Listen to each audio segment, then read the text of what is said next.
Big stories of the day in conversation with me. That's why we call it Alistair Stewart and Friends. And you're a key part of it as well. I always get inundated with emails and messages and texts.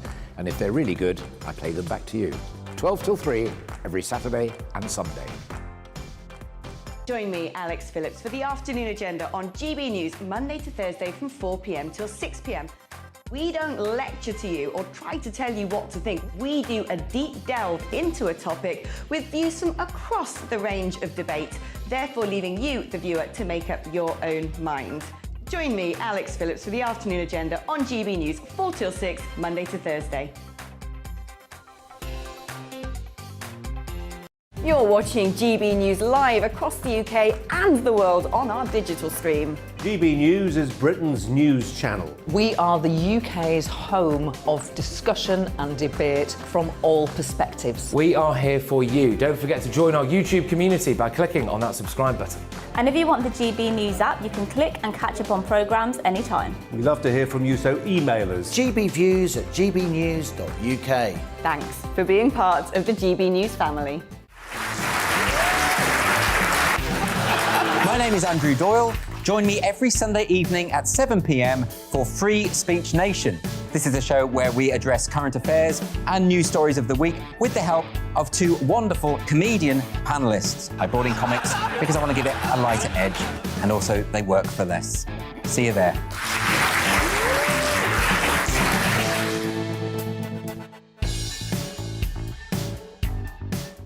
Join my show Farage, 7 p.m. till 8 p.m. Monday through Thursday. And there you will get opinion, analysis, debate, and I'll cover stories that nobody else dares to touch. And then for the last 15 minutes, talking pints. We're over a drink. We have a civilized conversation with someone. We very often disagree, but we do it in a grown-up way. Come and join me on Farage.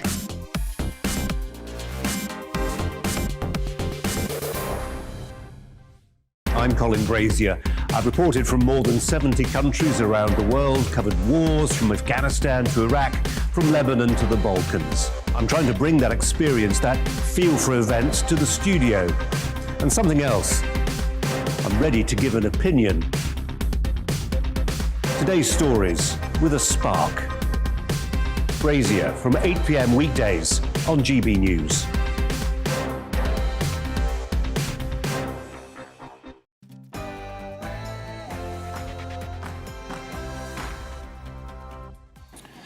And welcome once again to On the Money, your daily weekday dose of economics, business and consumer news. I'm Liam Halligan, and for the next hour, we'll be asking, is the British High Street facing a slow Christmas?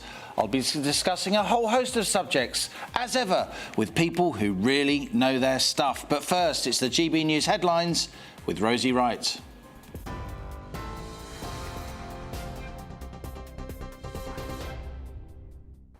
Good afternoon, I'm Rosie Wright. This is your news at 1 o'clock. The Health Secretary Sajid Javid is due to address the Commons in about an hour. Amid reports, NHS England staff are facing compulsory COVID vaccines. It's understood employees will be given a spring deadline for both doses. Around 100,000 NHS workers haven't had their first jab yet. Care home workers in England have already been told they must be fully vaccinated by this Thursday. The Prime Minister is under increasing pressure to apologise for the Tory sleaze row. Boris Johnson visited Northumberland yesterday, reportedly returned to London before a debate in the Commons had finished, but he decided not to take part. Cabinet Minister Steve Barclay told MPs attempting to change standards rules to prevent Owen Paterson from being suspended was a mistake. Labour's Shadow Community Secretary Steve Reid told GB News the Prime Minister needs to address it. The mother of a 10-year-old boy who was killed by a dog in South Wales has paid tribute to her beautiful, sweet son. Jack Liss was attacked in Caerphilly yesterday and died at the scene. His mum says the animal wasn't theirs. The dog was destroyed by firearms officers. The husband of Nazanin Zahawi Ratcliffe, who's on the 17th day now of his hunger strike, says he's entered uncharted territory. Richard Ratcliffe wants the government to do more to secure the release of his wife, who's been detained in Iran for 5 years. The Foreign Office says it's doing all it can to get her home. Mr Ratcliffe told GB News the Prime Minister has to make good on his promise to bring her back. Nazanin and others are being held over the UK government's debt. They need to resolve that debt dispute so that people can come home. And they really do need to challenge Iran on its hostage-taking. It doesn't make it safe to British citizens to do neither on both things. Certainly he's the Prime Minister. He's responsible for all of our safety. He's responsible for protecting all British citizens. I think my point to him is, he needs to take that responsibility seriously. A man who spent more than 2 days trapped in a cave is said to be doing remarkably well. The experienced caver was in the Brecon Beacons when he fell on Saturday, suffering what's thought to be a broken jaw, leg and spinal injuries. His ordeal lasted 54 hours as teams worked in shifts to bring him to the surface. More than 240 people were involved. Tensions are rising on the Poland-Belarus border where thousands of migrants are gathering. It comes a day after hundreds of people broke through barriers and entered Poland. Polish security forces described the influx of migrants as a coordinated attempt to massively enter the territory, accusing the Belarusian government of launching hybrid attacks against the country. A Syrian refugee puppet has arrived at the COP26 climate summit. Little Amal, who's 3.5 metres tall, has travelled 5,000 miles through Europe and the UK, highlighting the plight of refugees. She opened the session on advancing gender equality and climate action. The government is promising £165 million towards the cause. COP26 President Alok Sharma detailed the effects of climate-related inequality. At least 4 million girls won't complete their education due to climate-related crises. And that is just this year. Just this year. As well as being a fundamental good in itself, education empowers girls and equips them to deal with climate, to deal with the effects of climate change and to take climate action. So equality cannot be a casualty of climate. England and Manchester United striker Marcus Rashford has been awarded an MBE. The 24-year-old was commended for his campaign last summer, working to ensure no vulnerable children went hungry. Well, it resulted in the government changing its policy on free school meal vouchers during lockdown.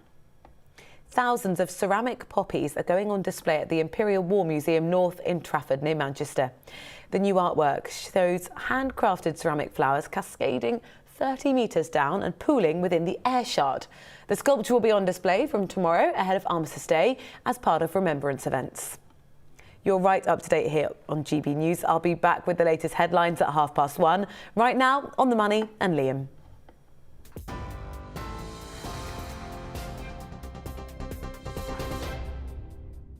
And this is On the Money. Today we're talking about Primark, one of the UK's most popular retailers. Sales are down over the last year, yet this high street icon, which has no online retail operation, is announcing the opening of yet more stores. Plus, we're once again celebrating our country's new companies in our regular Startup Britain feature. Today we're talking to Karen Barrett, the founder of Unbiased, a company which connects people to experts to help them manage their finances. At the cutting edge of this growing advice industry, Karen will be joining us later in the show. And as ever, I want your questions, opinions, suggestions, solutions. It's your show too. Get in touch. gbviews@gbnews.uk or tweet @gbnews. We'll be reading out some of your emails later in the show, so stay with us. This is GB News. I'm Liam Halligan, and you're on the money.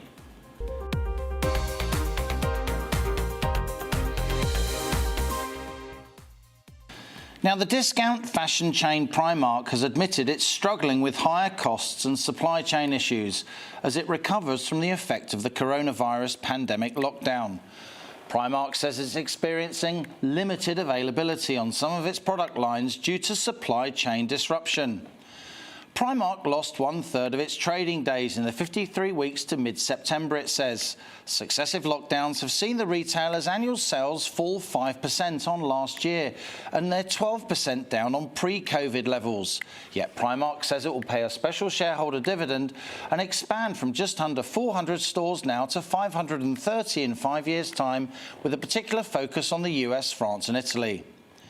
Despite the negative impact of the pandemic, Primark says some lockdown-related trends are actually working in its favour. Its autumn and winter range is geared towards so-called comfort living, a new loungewear range featuring what Primark calls the Snoody. It's a snuggly, oversized hoodie for those lazy days when your comfiest clothes just don't cut it. And here it is. The snoody is, Primark tells us, attracting a strong response from customers across all markets. The men's avocado print and Minnie Mouse design for children are particularly popular. But beyond the comfort wear, there are some potentially uncomfortable realities. Primark has no online retail operations. Has that damaged sales? The chain's made an upbeat statement this morning announcing more stores, but sales are still below pre-pandemic levels. Now, this mixed picture of one of the UK's most dynamic high street chains is reflected across retailing as a whole. Supply chain snarl-ups, including that shortage of HGV drivers, but containers as well, and congestion at ports, they're all delaying the delivery of stock. Such issues, it seems, are prodding consumers to start their Christmas shopping early, given fear of shortages. During October, retail sales were 1.3% higher than the same month in 2020. That's according to the British Retail Consortium. But will this industry survey feed into the official numbers? The Office for National Statistics, after all, has recorded falling retail sales every month between May and September, the longest consumer slump for 25 years. So amidst these mixed messages, that's today's On the Money question. We've had mixed news from Primark and retail as a whole. It's a question of vital importance to countless other businesses across the UK, and it's this. Is the British High Street facing a slow Christmas?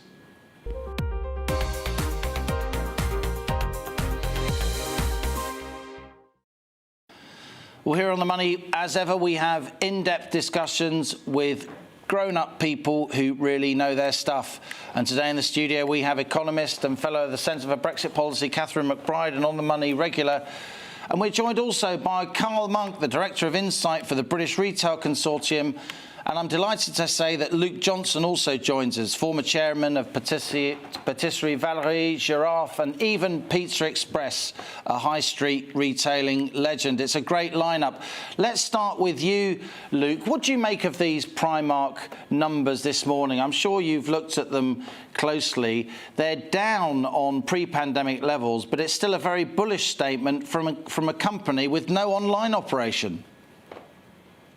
Well, I think they obviously feel that people are returning to the high street and that in due course, the numbers going into their stores will recover to previous levels and the demand for the sort of clothing that they sell will improve. I think it's probably helpful to them that formal wear, i.e. the sort of clothing that people wear to go into an office to work, is certainly out of fashion.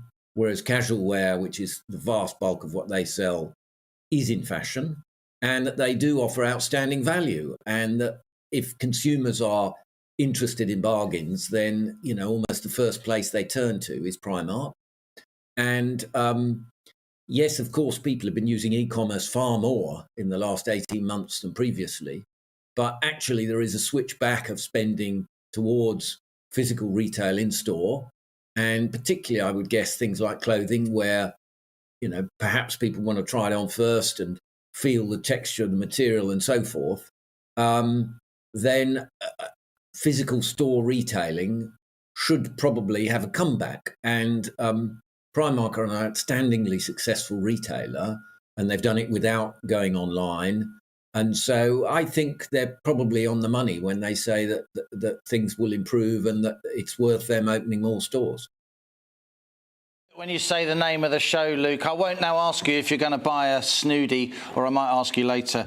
Let's turn to Carl Monk. Carl, I drew a deliberate distinction, maybe unfairly, between the British Retail Consortium's figures for October. We don't yet know what the ONS, the official numbers for retailing in October, are going to say. Your industry surveys, very authoritative, very respected, show that sales are up. Just how strong is the increase in sales during October? So on a year-on-year basis, they were only up around 1%. Our sample is slightly different to the ONS's in that we predominantly look at large business. So it's a slightly different picture. On a 2-year basis, they're also up significantly. So a positive picture overall. I think what's important to sort of bear in mind with these results is that, non-essential stores were shut for the majority of 2021. So a third of the trading days were were lost essentially. So, we talk about retailers not having online operations, but Primark does have 9.1 million followers on Instagram, and we did see when stores reopened, queues outside the stores. So there is a strong anchor proposition there, which definitely helped them. I think, given the sort of disruption that we've had this year, actually the figures are incredibly reassuring. And given that we're coming into a November that year on year was in lockdown, we're coming into December, which hopefully equally will be opened in a way that it wasn't last year. I think the year-on-year figures will most likely be positive. The question is where they land compared to pre-pandemic levels. Catherine, firstly, I've got to clear that. Are you going to buy a snoogie? No, I won't be buying a snoogie, but I'm quite happy wearing my jeans. But it's a serious point, though. Luke Johnson said that Primark, he said it's the first place people want to go when they want a bargain. We know real incomes are being squeezed by inflation and tax rises and so on. Could Primark really boom over the next 6 months, do you think? Well, they're making a big bet on the high street by increasing stores at a time when a lot of people are closing down their presence on the high street. Obviously, they're moving into other countries, so that might not be a great vote for the government taxes on businesses. But you've also got to look at the figures. Now that we're coming into inflationary times, you have to go back to what we used to do in the 80s and the 90s. You talk about value or volume. Yeah. And so basically we've had value is up, but volume has been down. And if you look at the ONS figures, you can see that people are spending a lot more on petrol, on fuel, and on food. And so they are soaking up income that would have once upon a time been spent on more interesting things. So these relatively bullish retail sales numbers that we're seeing, and we hope the ONS will follow, they're partly, you think, driven by inflation, because it's just that the numbers of pounds are up. That's partly because of price rises rather than an increase in the volume of goods sold. Well, I would hope that what we've just heard from the Retail Association is right now for October, because the figures I'm talking about are September, when a lot of people were sitting in petrol queues willing to pay any money to get petrol. Now I think people have calmed down over that, and I think they are looking at Christmas and worried about Christmas shortages, so they're probably going out and buying things. Traditionally, this is the time of year when retailing really booms. But with Primark, I think we should also think about they're stuck with the shops because they really get a lot of money out of impulse buying. Yeah. You go into Primark to get a white T-shirt, you come out with a brown jumper and a black jumper, and you probably don't. I've done that so many times. And you don't get the white T-shirt, and so that's why they like the high street, and they're working on that. And maybe they do have to look at building up online presence, because if you also look at the ONS figures, with overall total sales are still 28% online, even though we're out of lockdown. Yeah. So people it's up from about 15-20% pre-lockdown, isn't it? We're now about 25, 30, 30. Yeah. Depending on cheating. I've got the figures depending on the definitions. That's all sales. It's still easily the minority of sales. That's your point, right? Well, yes, but it's a much more than it was pre-lockdown. Yeah. So people's habits might have changed. But so Primark might have to start thinking about selling online, especially as also was said earlier, they have this big influencers on Instagram. So you need to have that press button to buy now sort of thing on. Maybe you do that on Instagram. I don't know. Luke, let's go back to you. You've got interest in a whole range of businesses. Since you were last on the show, quite a lot's happened in terms of the inflation picture, with the Bank of England talking about 4% inflation, the OBR, the Office of Budget Responsibility, now talking about 5% inflation. Primark also said in its statement today prices will probably rise about 5% across its stores. To what extent do you think this inflation that we're seeing now coming through, undoubtedly, as you said it would, to what extent is it a supply chain issue, or to what extent do you think it's an energy price issue, a wage inflation issue? I think it's mainly the latter, and certainly I think those factors, i.e. wages and fuel energy costs, are the ones that will linger. I do think the logistics snafus and the supply chain problems will start to ease in the first half of next year. I think they are much more related to things like lockdowns. But the worry has to be that the overall inflation in the system isn't just temporary, that there are new structural cost increases that will clearly all have to get passed on at some point, because wages are rising fast and energy costs are rising fast, and that feeds through into the costs of virtually everything. And those are two very big factors in terms of the overall basket of costs that businesses face, and therefore ultimately the cost that they have to charge customers. And I think the risk for a country like ours is clearly that inflation becomes endemic, and then the risk is higher interest rates, and that would clearly be very damaging for the economy. Carl, let's go back to you. What's the picture on overall consumer confidence? What's the message you're getting from your members? Luke Johnson there mentioned interest rate rises. A lot of us expected a rate rise this month, possibly one next month, certainly one, if not in the early months of next year, which could damage consumer confidence. Do you think consumer sentiment is holding up, or do you think the surge or the increase in retail sales we've seen over the last month is because of fears of pre-Christmas shortages?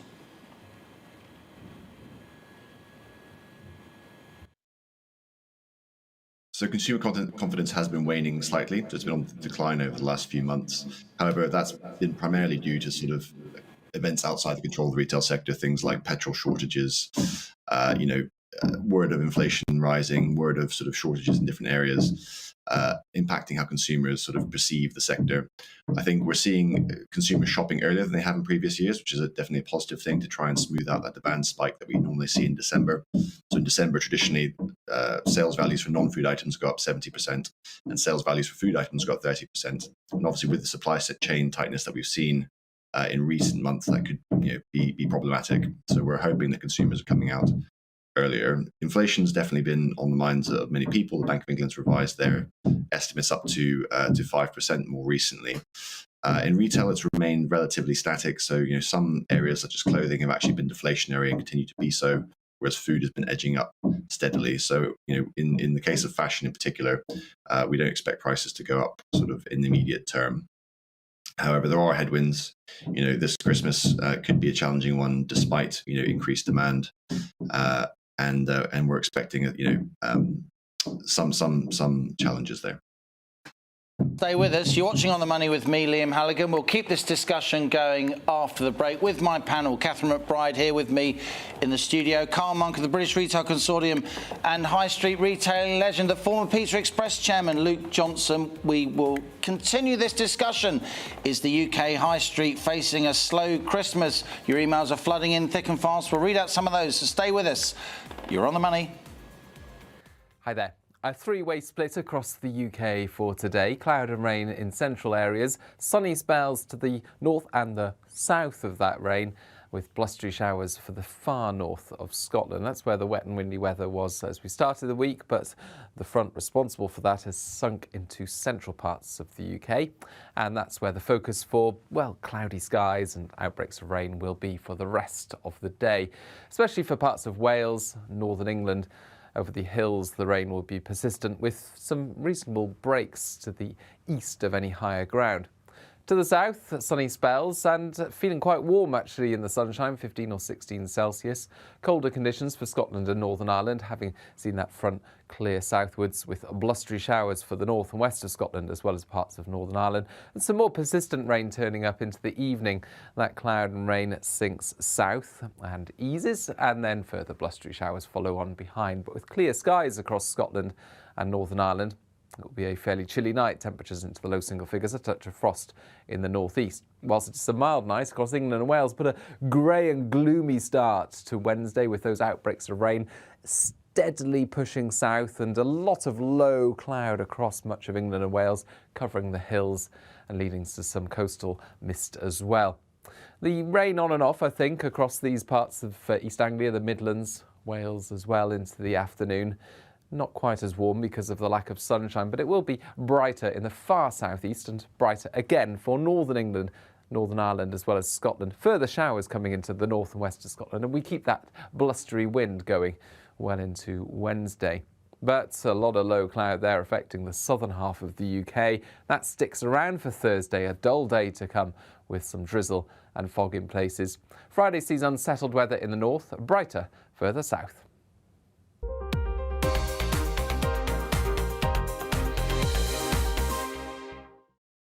You're watching GB News live across the UK and the world on our digital stream. GB News is Britain's news channel. We are the UK's home of discussion and debate from all perspectives. We are here for you. Don't forget to join our YouTube community by clicking on that subscribe button.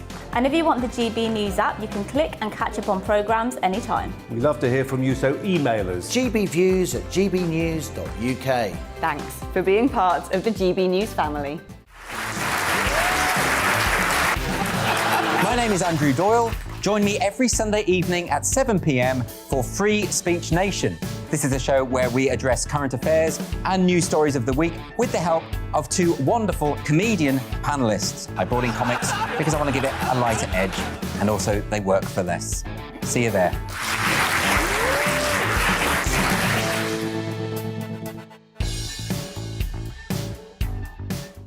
Join my show Farage, 7 p.m. till 8 p.m. Monday through Thursday. And there you will get opinion, analysis, debate, and I'll cover stories that nobody else dares to touch. And then for the last 15 minutes, talking pints. We're over a drink. We have a civilized conversation with someone. We very often disagree, but we do it in a grown-up way. Come and join me on Farage.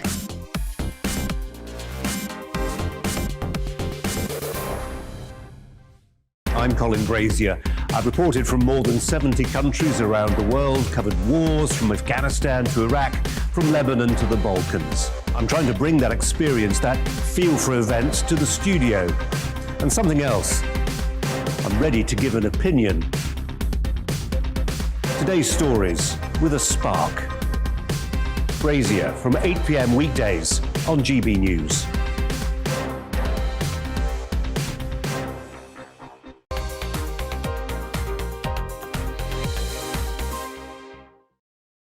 Welcome back. You're watching On the Money with me, Liam Halligan. We're discussing whether or not the British High Street is facing a slow Christmas. In the studio, we have friend of the show, economist at the Centre for Brexit Policy, Catherine McBride.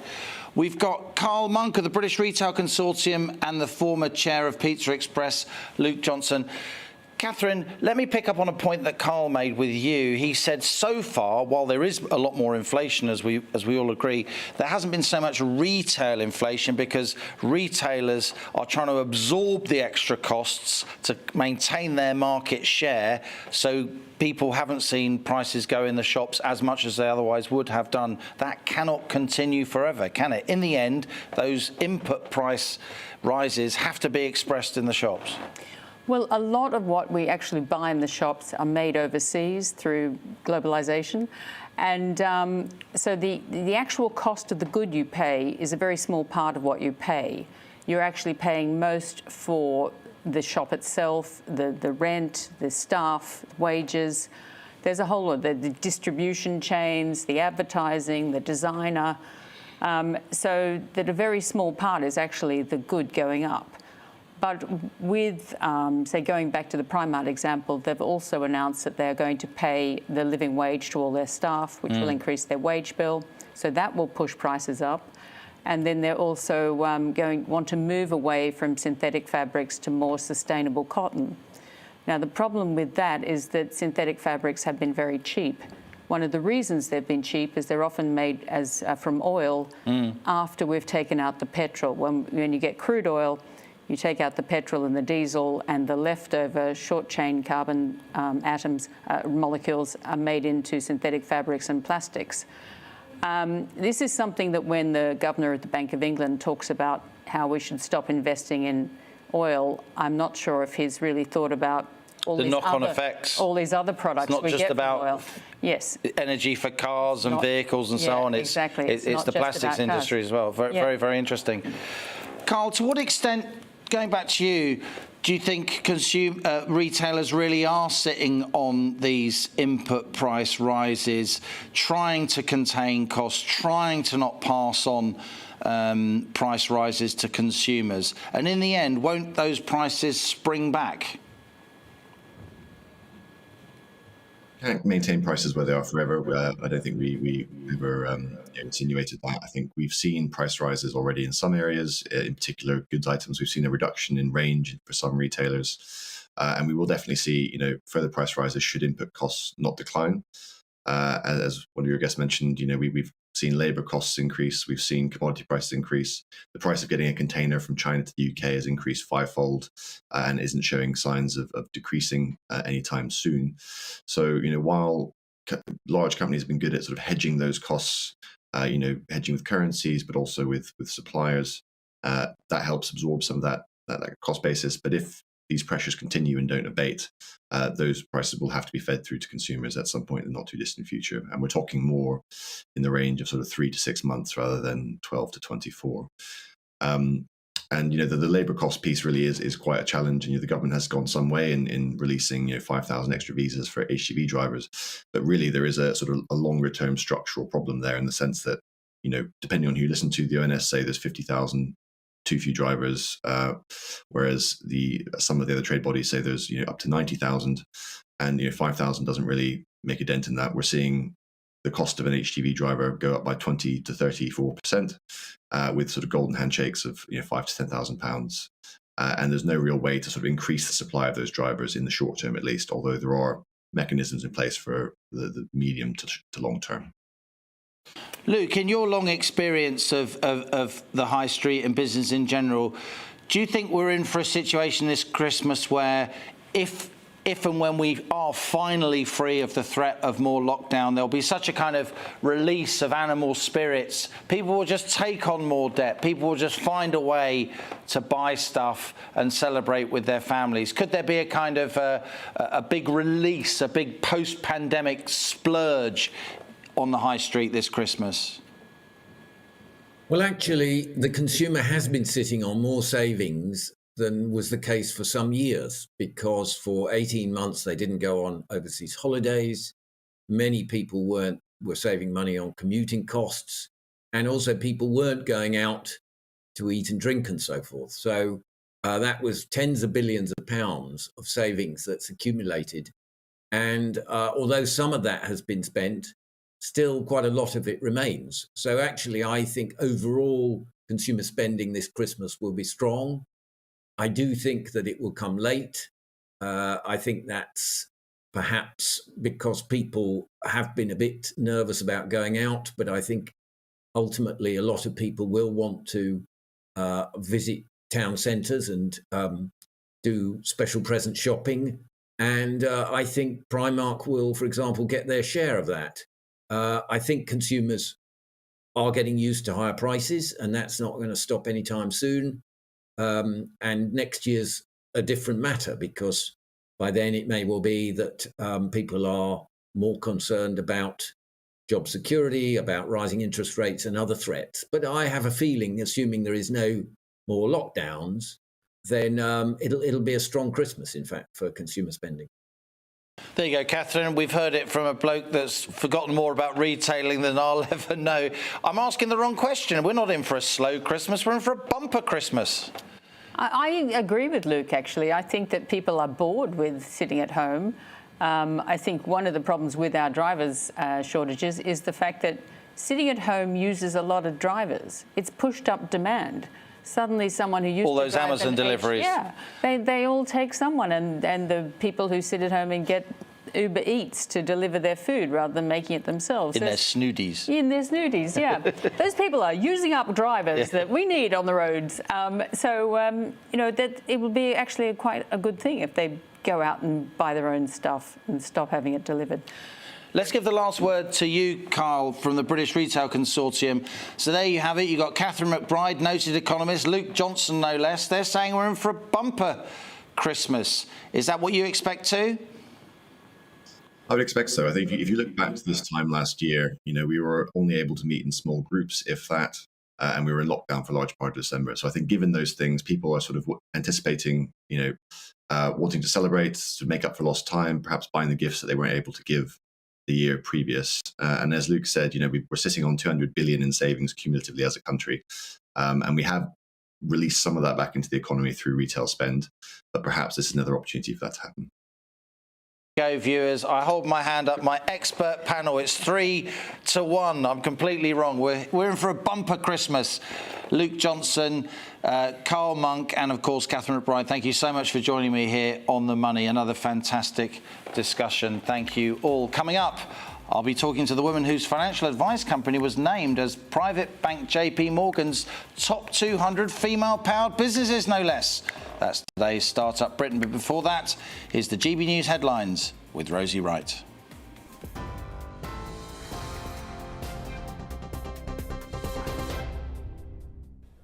Good afternoon. Let's get you up to date. The Health Secretary Sajid Javid is due to address the Commons in the next hour. Amid reports, NHS England staff are facing compulsory COVID jabs. It's understood employers will be given a spring deadline for both doses. Around 100,000 NHS workers haven't been vaccinated. The mother of a 10-year-old boy who was killed by a dog in South Wales has paid tribute to her beautiful, sweet son. Jack Liss was attacked in Caerphilly yesterday. His mum said the animal wasn't theirs. The dog was destroyed by firearms officers. The husband of Nazanin Zahawi Ratcliffe, who's on the 17th day of his hunger strike, says he's entered uncharted territory. Richard Ratcliffe wants the government to do more to secure the release of his wife, who's been detained in Iran for 5 years. The Foreign Office says it's doing all it can to get her home. Tensions are rising on the Poland-Belarus border, where thousands of migrants are gathering. It comes a day after hundreds of people broke through barriers and entered Poland. Polish security forces have accused the Belarusian government of using the migrants as weapons, launching hybrid attacks against the country. Syrian refugee puppet Little Amal has opened the COP26 session on advancing gender equality in climate action. Standing 3.5 metres tall, she's travelled 5,000 miles through Europe and the UK, highlighting the plight of refugees. The government has promised £165 million to help vulnerable women and girls. I'll have more on all of today's top stories at the top of the hour.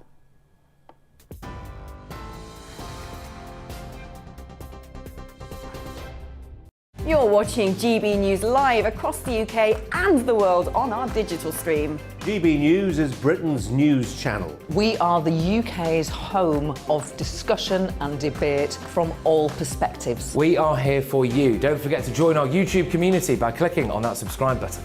And if you want the GB News app, you can click and catch up on programmes anytime. We love to hear from you, so email us. gbviews@gbnews.uk. Thanks for being part of the GB News family. My name is Andrew Doyle.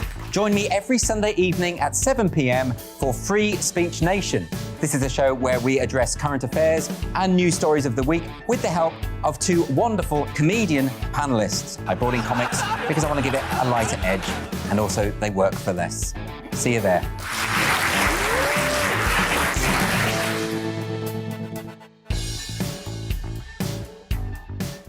Join my show Farage, 7 p.m. till 8 p.m. Monday through Thursday. And there you will get opinion, analysis, debate, and I'll cover stories that nobody else dares to touch. And then for the last 15 minutes, talking pints. We're over a drink. We have a civilized conversation with someone. We very often disagree, but we do it in a grown-up way. Come and join me on Farage.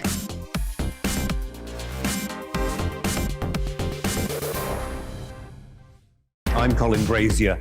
I've reported from more than 70 countries around the world, covered wars from Afghanistan to Iraq, from Lebanon to the Balkans. I'm trying to bring that experience, that feel for events, to the studio. And something else. I'm ready to give an opinion. Today's stories with a spark. Brazier from 8 p.m. weekdays on GB News.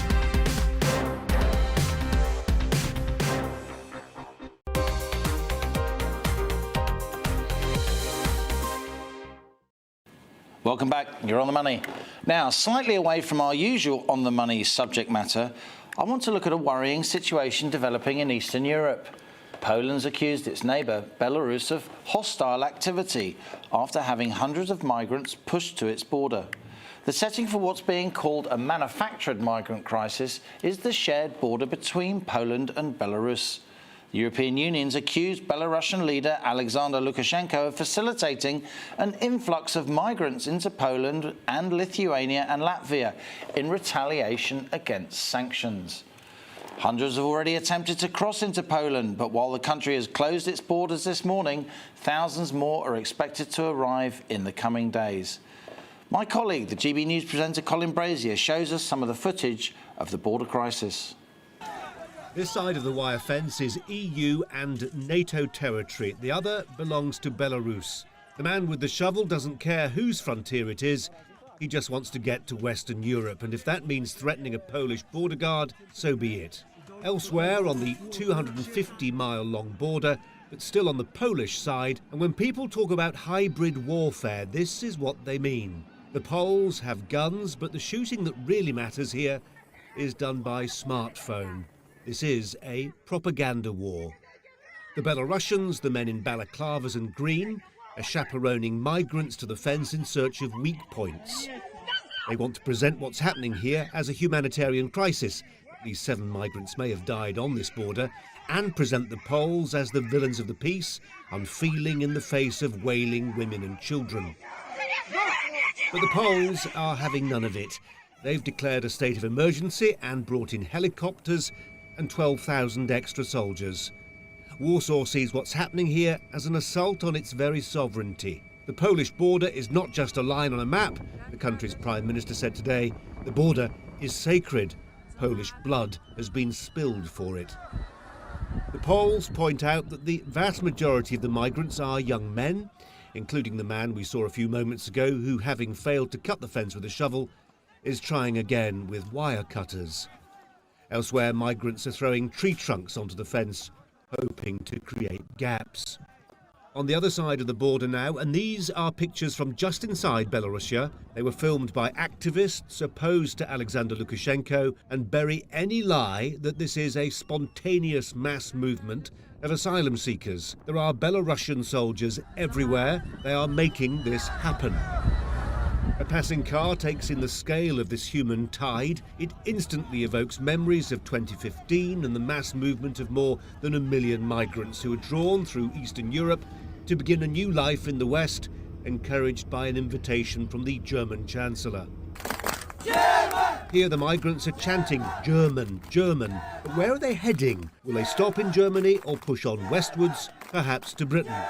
The Lukashenko government has tempted them here with flights to Minsk and buses to the border. The migrants want a better life. Belarus calculates that they are, in fact, human ammunition in a war where no shots are fired. What's happening here begs a very different and difficult question. If Lukashenko sees migrants as a weapon to degrade the West with, what does that say to people in Britain who argue for open borders? That was Colin Brazier there. Well, our Home Affairs and Security Editor, Mark White, joins us now. Mark, can you give us an update on the situation on that really contentious now border between Poland in the European Union and Belarus?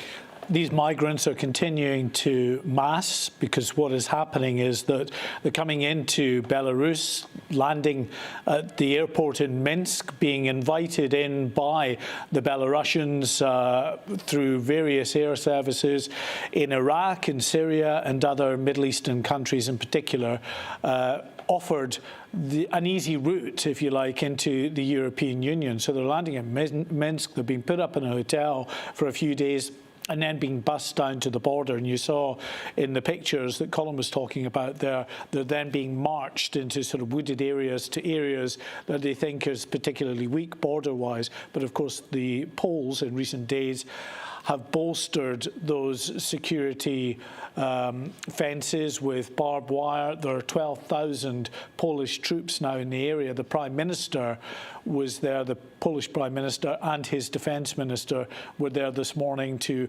inspect those border fences and speak to the border guards that are there. They have been given instructions now not to let anyone across the border even anyone claiming asylum at the border will be turned away. It's controversial, but the polls have said in recent weeks they've had thousands of people who've crossed their border. They're not putting up with it anymore. In the meantime, of course, what's happening is that the Belarusians, having invited these migrants in and then shepherded them down to the border, are allowing them to get up to the border fence with the Poles. The Poles are not allowing them through. They're turning around with a view to trying to go back to Belarus, and the Belarusians are saying, no, you can't go any further. So these people are stuck in no man's land. The temperatures they were -1 overnight. They've got dwindling supplies of food and water. Tensions are clearly very high on both sides. There was shooting this morning. The Belarusians claiming it was from the Polish side, the Polish claiming it was from the other side. It's tense. And we look forward to further updates on that important story from you there, Mark White, our Home Affairs and Security Editor. Now, from the steam engine to the sewing machine, Great Britain's renowned for being a nation of inventors. And that entrepreneurial spirit just keeps on growing as data from Her Majesty's Revenue and Customs shows that in March 2021, more new businesses were created than in any other month since records began in 1989. To celebrate this, our On the Money regular feature showcases some of the most successful startups in Britain right now to ask just how they did it. And here it is, Startup Britain.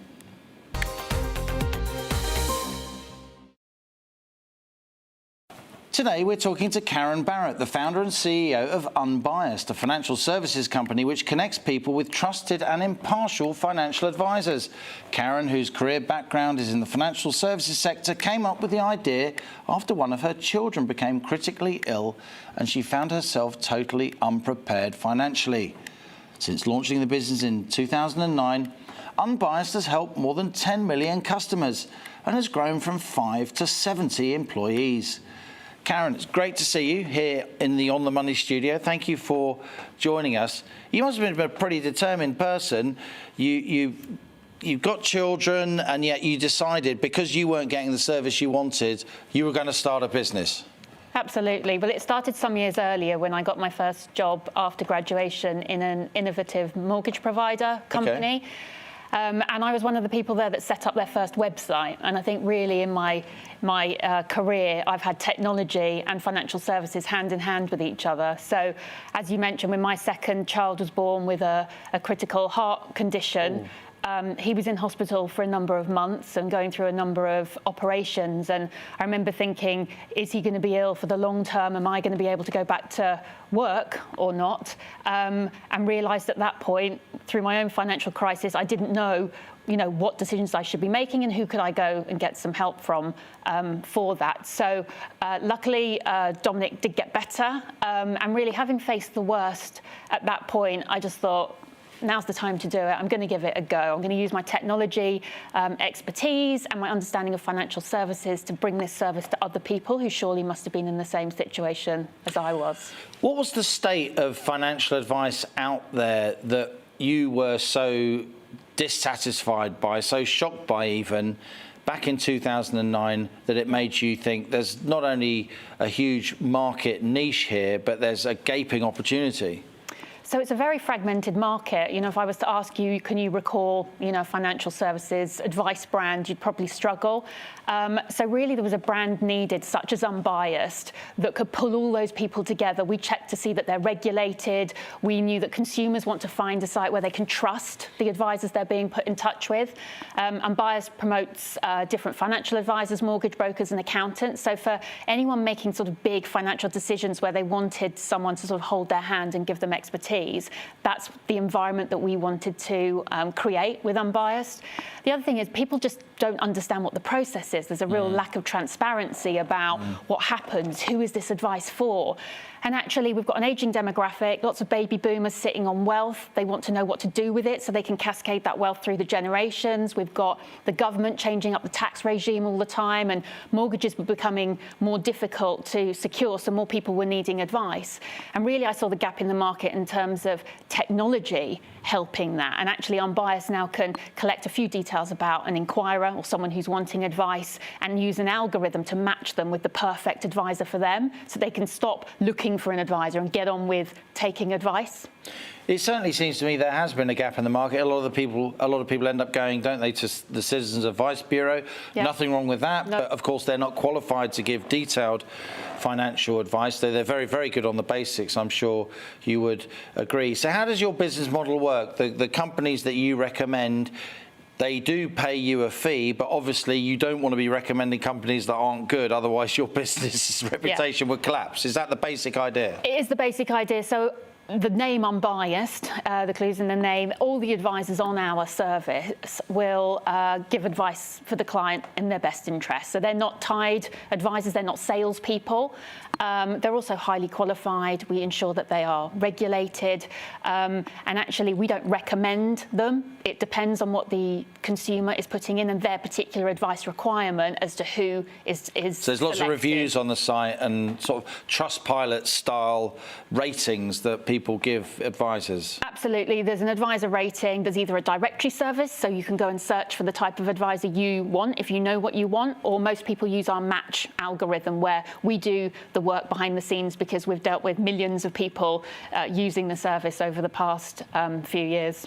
Now, you worked in financial services before. You're obviously deeply involved with financial services now. What do you think of the state of sort of financial know-how and acumen amongst the British population as a whole? I've often argued in newspaper columns and so on for more financial education on the school curriculum. It strikes me a lot of the financial services industry may not want that financial education. They like us to be in a state of relative ignorance, confusion, even fear. I think that there is a lot of opportunity. More people need to be educated with regards to financial decision making. And what we've found is most people want to make the right decision because they want to confidently do the right thing for their loved ones. You get people wanting to put their parents into a care home or ensure that their spouse is looked after should something happen to them. I think there's a huge opportunity for more videos, tools, just content, questionnaires, things that can really help people understand their own financial situation and therefore give them tips on what to do going forward. But I think that there's a rise of digital advice now. People can enter the market almost at a lower point than they ever could before. There's a number of budgetary tools out there. So really, I just urge people to sort of grasp the bull by the horns and get involved with planning their own financial futures. Well, look, Karen, it's great to meet you. I look forward to welcoming you back to On the Money soon. Maybe we'll have you on as a panellist. Best of luck with your business. Unbiased, right? Unbiased.co.uk. Thank you very much, Good Liam. for you, Karen Bartlett there. Now, we're going to move now to the House of Commons because the Health Secretary, Sajid Javid, is making an announcement, and here he is. To move towards the more normal way of life that we've all been longing for. The efforts of the British people have been phenomenal, and those working in health and social care have been the very best of us. Not only have they saved lives and kept people safe through their incredible work, but they've done the same by choosing to get vaccinated. And I want to thank NHS trusts and primary care networks for all the support and the encouragement that they have given their staff to take up the vaccine. The latest figures show that 90% of NHS staff have received at least 2 doses of the COVID-19 vaccine, although in some trusts the figure is closer to 80%. But, Mr. Deputy Speaker, while our health and social care colleagues are a cross-section of the nation at large, there is no denying that they carry a unique responsibility. They have this responsibility because they are in close contact with some of the most vulnerable people in our society, people that we know that are more likely to suffer serious health consequences if they get COVID-19. So whether it's in our care homes or in our hospitals or any other health or care setting, the first duty of everyone working in health and social care is to avoid preventable harm to the people that they care for. And not only that, they have a responsibility to do all they can to keep each other safe. These twin responsibilities to patients, and to each other. They underline once again why a job in health or care is a job like no other. So it cannot be business as usual when it comes to vaccination. It's why, from the very beginning of our national vaccination programme, we put health and care colleagues at the front of the line for COVID jabs. And it's why we've run 2 consultations exploring some of the other things that we might need to do. Mr. Deputy Speaker, the first consultation, that looked at whether we should require people working in care homes to be vaccinated, what's called the condition of deployment. After careful consideration, we made vaccination against COVID-19 a condition for deployment in care homes from the 11th of November. Since we announced this in Parliament, the number of people working in care homes who have not had at least 1 dose has fallen, from 88,000 to just 32,000 at the start of last month. Our second consultation looked at whether we should extend this requirement to health and other social care settings, including in NHS hospitals and independent healthcare providers. Our 6-week consultation received over 34,000 responses and, of course, a broad range of views. Support for making vaccination a condition of deployment was tempered with concerns that some people may choose to leave their posts if we went ahead with this.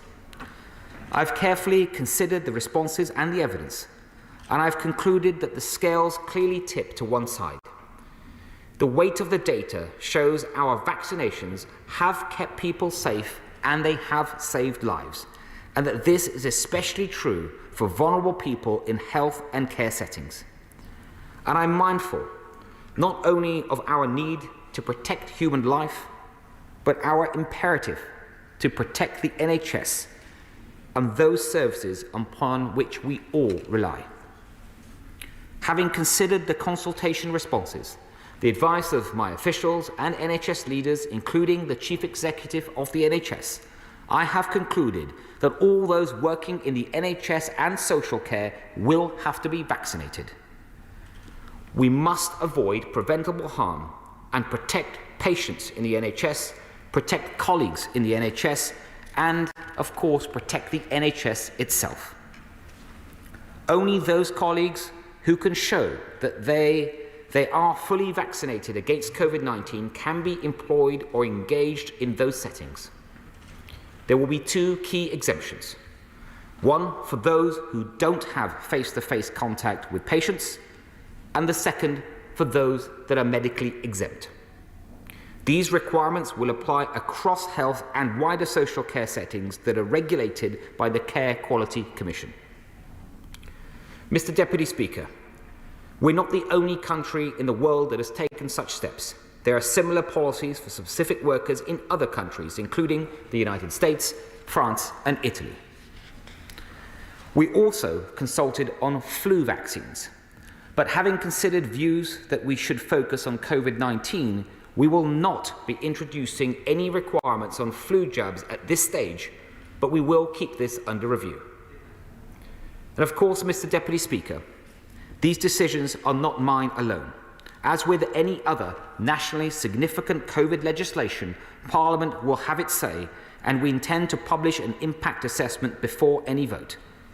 We plan to implement this policy through powers in the 2008 Health and Social Care Act, which requires registered persons to ensure the provision of safe care and treatment.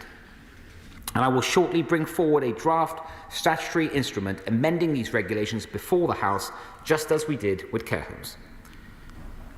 Mr. Deputy Speaker, this decision doesn't mean that I don't recognise concerns about workforce pressures this winter and indeed beyond, as a result of some people perhaps choosing to leave their job because of the decision that we've taken. Of course, I recognise that. It's with this in mind that we've chosen for the condition not to come into force until 12 weeks after parliamentary approval, allowing time for remaining colleagues to make the positive choice to protect themselves and those around them, and time for workforce planning. Subject to parliamentary approval, we intend the enforcement of this condition to start on the 1st of April, and we will continue to work closely across the NHS to manage workforce pressures. More than that, Mr. Deputy Speaker, we'll continue to support and encourage those yet to get the vaccines to do so. At every point in our programme, we've made jabs easily accessible and worked with all communities to build trust and to boost uptake. And that vital work will continue, including engagement with communities where uptake is the lowest and one-to-one conversations with all unvaccinated staff in the NHS, and using the capacity of our national vaccination programme with walk-in centres and pop-up centres, all making it as easy as possible to get the jab. And, Mr. Deputy Speaker, allow me to be clear that no one in the NHS or care that is currently unvaccinated should be scapegoated, singled out or shamed. That would be totally unacceptable. This is about supporting them to make a positive choice, to protect vulnerable people, to protect their colleagues, and of course, to protect themselves. The Chief Executive of the NHS will write to all NHS trusts today to underline just how vital these vaccination efforts are. Mr. Deputy Speaker, I'm sure that the whole House will want to join me in paying tribute to the heroic responses across health and care. They have been the very best of us in the most difficult of days. Care and compassion and conscience continue to be their watchwords, and I know that they will want to do the right thing. Today's decision is about doing right by them and doing right by everyone who uses the NHS, so we protect patients in the NHS, we protect colleagues in the NHS, and we protect the NHS itself. I commend this statement to the House. Shadow Secretary of State Jonathan Ashworth. Thank you, Mr. Deputy Speaker, and I thank the Secretary of State, as always, for a timely advance sight of the statement. Vaccination saves lives. It's the best protection against this deadly disease and helps cut transmission. And we, of course, want to see NHS staff vaccinated. And as has been pointed out many times before, there are already categories of staff for which a hepatitis vaccination is expected.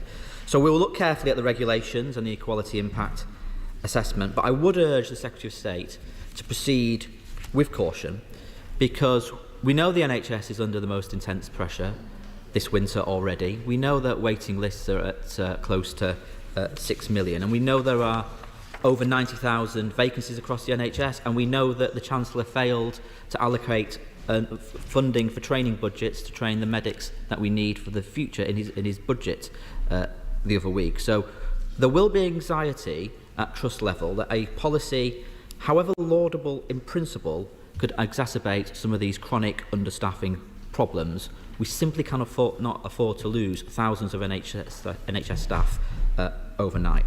On saying that, we do welcome that the Secretary of State has listened to representations from organisations like NHS providers and others about delaying the implementation of this until after the winter. We welcome that.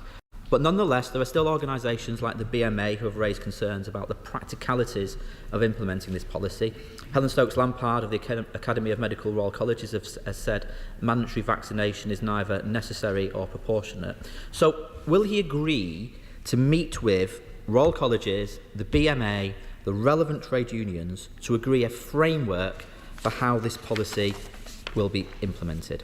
And can he outline to the House what he considers would be outline what success looks like for this policy?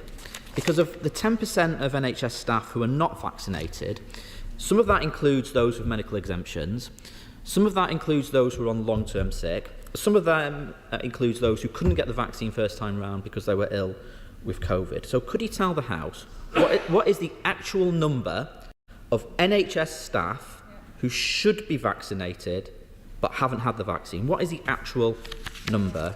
And in other words, therefore, what then does he consider success? What does full vaccination look like for him? Is it across the NHS? Is it 94%? Is it 95%? Is it 96%? What is it we are aiming for here? What is his target? Secondly, the aim of this policy is presumably to limit those with COVID coming into contact with patients. But one can still catch and transmit COVID post-vaccine. So will the testing regime that is in place for NHS staff, I think it's twice a week at the moment, will that increase in frequency? And of course, across the whole of the NHS estate, thousands of visitors.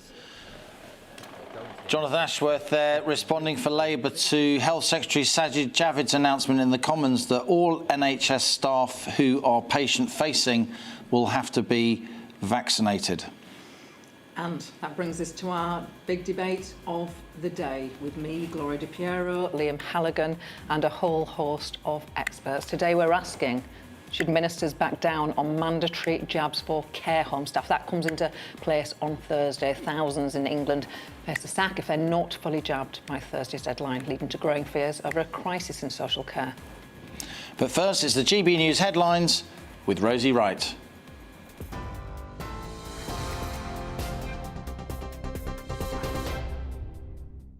Good afternoon. It's just gone 2 o'clock. Let's get you up to date. As we've just been hearing in the last few minutes, the Health Secretary Sajid Javid has announced COVID jabs for NHS England staff will be mandatory. Employees will have to have both doses by the 1st of April, unless they can prove they're exempt. Around 100,000 NHS workers haven't yet had their first jab. Care home workers in England have already been told they must be fully vaccinated by this Thursday. The Prime Minister is under increasing pressure to apologise for the Tory sleaze row. Boris Johnson, who visited Northumberland yesterday, reportedly returned to London before a debate in the Commons had finished, but had not decided to take part. Cabinet Minister Steve Barclay told MPs attempting to change standards rules to prevent Owen Paterson from being suspended was a mistake. Labour's Shadow Community Secretary Steve Reid told GB News the Prime Minister does need to address it. My message to Boris Johnson is apologise for what you've done wrong and work with us to put it right again. This is something that could bring the whole of the House of Commons together. The vast majority of us want a system that the public can have confidence in. It's the Prime Minister whose disregard for the rules is poisoning the well right now, and we really need to come together to put this right. The mother of a 10-year-old boy who was killed by a dog in South Wales has paid tribute to her beautiful, sweet son. Jack Liss was attacked in Caerphilly yesterday and died at the scene. His mum says the animal wasn't theirs. The dog was destroyed by firearms officers. The husband of Nazanin Zahawi Ratcliffe, who's on his 17th day of his hunger strike now, says he's entered uncharted territory. Richard Ratcliffe wants the government to do more to secure the release of his wife, who's been detained in Iran for 5 years. The Foreign Office says it's doing all it can to get her home. Mr Ratcliffe told GB News the Prime Minister has to make good on his promise to bring her back. Nazanin and others are being held over the UK government's debt. They need to resolve that debt dispute so that people can come home. And they really do need to challenge Iran on its hostage-taking.